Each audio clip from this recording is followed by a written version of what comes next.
In the first scene, set in an unspecified year in 1820s, Hugh Glass speaks to his son Hawk in an Indian language, telling him that even if he is scared and wants his trouble to end, he must battle for as long as he can catch his breath.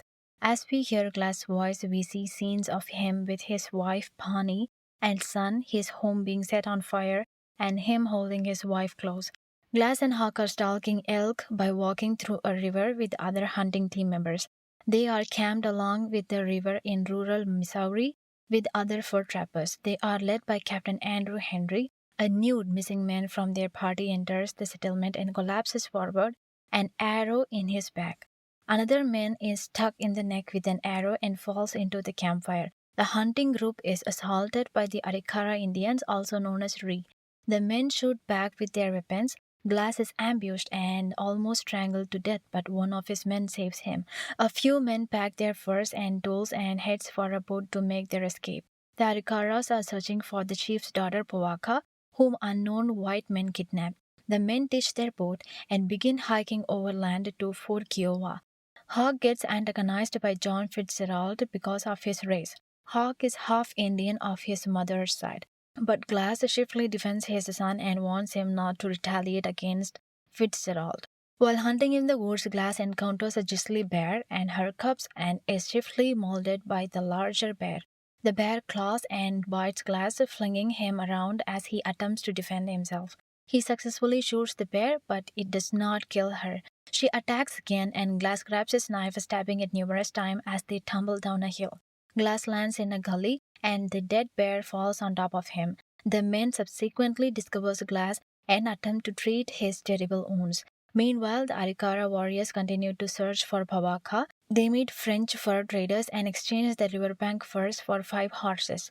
The men in the hunting group transport Glass on the homemade stretcher, but he delays their progress. They try to carry him up on a slope, but he slides and brings the other men down. Fitzgerald recommends they kill Glass and put him out of his misery. Henry covers Glass' eyes and nearly shoots him in the head, but he can't bring himself to do it. Henry gives the $75 to anyone who stays behind with Glass. Hawk and Jim Bridger volunteer, but Fitzgerald wants that they and Glass are sure to die. Henry raises the price offered to $100, and Fitzgerald agrees to continue with them until Glass expires.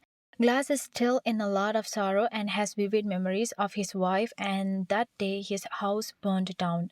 Fitzgerald has a moment alone with Glass and attempts to persuade him to let him put him out of his suffering so that no one else, including Hawk, is lured or left waiting to die. As Glass is unable to speak, Fitzgerald suggests that Glass blink if he agrees, knowing that Glass would eventually have to blink, with or without intent to agree Fitzgerald's offer. Instead of blinking, he keeps his eyes wide for an extended period before closing them. Fitzgerald purposefully sees this as blinking and begins to smother Glass. Hawk arrives, discovering Fitzgerald choking his father. Hawk begins to call Bridger for assistance, resulting in struggle with Fitzgerald, in which man stabs a Hawk in the abdomen and then lets him bleed out while Glass watches helplessly. Fitzgerald disposes of Hawk's body and tells Bridger that he has no idea where he went. Later that night, Fitzgerald begs Bridger to accompany him, claiming to have seen Ree Indians near the creek. Fitzgerald has already dug a grave for Glass and roughly takes him into it, partially burying him alive under a pile of earth, which Bridger unwillingly allows. Meanwhile, Henry and rest of the hunting party faces an arduous march to Fort Kiowa. Glass awakens, struggling to emerge from the mud. He starts creeping through the woods, looking for food and warmth. He discovers Hawk's body thawing from the cold. Glass promises to stay by his son's side. Fitzgerald and Bridger approach them. Bridger realizes Fitzgerald has lied about seeing the reek at the creek. He directs his rifle towards Fitzgerald, who takes it from Bridger and turns it on him. He pulls the trigger, but the unloaded weapon registers an empty chamber. They continue to move. Glass chooses to move from there. He takes the bear claw pendant from his son. He takes a thick bear pelt with him to keep warm. As he crawls through the woods, he eats roots and old bone marrow. The Indians are getting closer, following the traces. He tries to start a fire for warmth and uses some of his remaining gunpowder to seal the wound in his throat. Indians attack Glass when they trace him. Glass escapes and rides down the rapids to escape. Fitzgerald and Bridger are continuing to walk. They come to discover a burned-out village with bodies scattered across the ground. One woman emerges from her burning hut and notices the men. Bridger quietly leaves food for her. Glass is becoming colder and hungrier. He wades into the river and eats a live fish. He travels up a hill and sees a Pawnee Indian eating a bison carcass. Glass approaches him warily and motions for food. The Indian throws him an organ which Glass devours. In the morning, the Indian notices the bare wounds on Glass' body which are beginning to decay. Glass claims his men abandoned him for dead and murdered his son. The Indian claims that his own family was murdered by a rival Sioux tribe. He says he is looking for more Pawnee. Glass and the Indian move on. Fitzgerald and Bridger reach the station and rejoin their companions.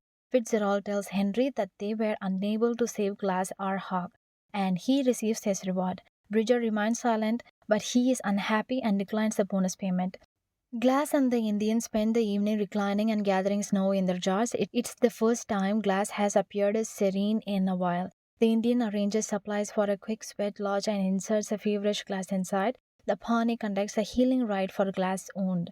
Glass begins to hear his wife's voice and then sees himself approaching Hawk before they hug in an old church. When Glass awakens, the Pawnee is gone. A short while later, he discovers that the Indian has been hanged by French fur trappers. He infiltrates their tent and sees one of the men rape a woman, and that woman is Powaka. Glass holds the rapist at gunpoint before freeing Powaka.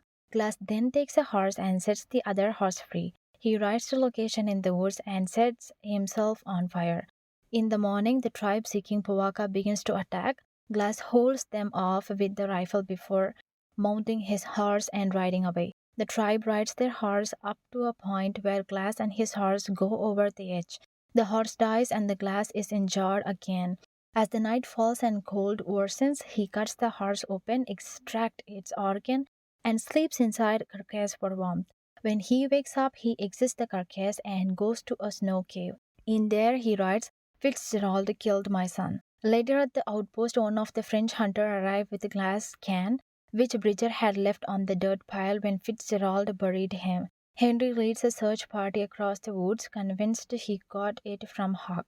They discover Glass limping towards them. They rescue him and return him to the outpost. Henry discovers that Fitzgerald has left. The French hunter informs him that he has heard Fitzgerald is heading to Texas. Fitzgerald also cleaned out the party's payroll safe. Henry then attacks Bridger with his rifle, beating him to the ground before putting him in the stockade. Glass defends Bridger's innocence to Henry, claiming that he was simply following orders. He also tells Henry how he witnessed Fitzgerald murder his kid.